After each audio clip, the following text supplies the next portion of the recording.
നാട്ടിലെല്ലാവരും വിചാരിക്കുന്ന പോലെ life in Europe is not so easy. നല്ല കഷ്ടപ്പെട്ടാലേ നമുക്കിവിടെ ജീവിക്കാൻ പറ്റൂ. ഒരു എയർ കൂളർ വാങ്ങി തിരികെ വരുന്ന വഴിയാണിത്.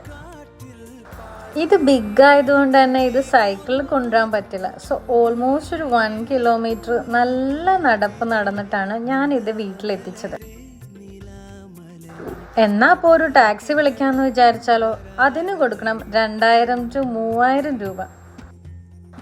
അതായത് കൂളർ വാങ്ങിയതിൻ്റെ 25% നമ്മൾ ടാക്സിക്കാരന് കൊടുക്കേണ്ടി വരും. അപ്പം നടക്കുക തന്നെയല്ലേ ബെറ്റർ? അല്ലെങ്കിൽ സ്വന്തമായിട്ട് വണ്ടി വേണം. ഇനിയിപ്പോൾ അത് വാങ്ങിയാലോ? എന്താ ആളുകൾ പറയാ, നമ്മളിവിടെ പത്രാസ് കാണിച്ചാണ് ജീവിക്കുന്നതെന്ന്.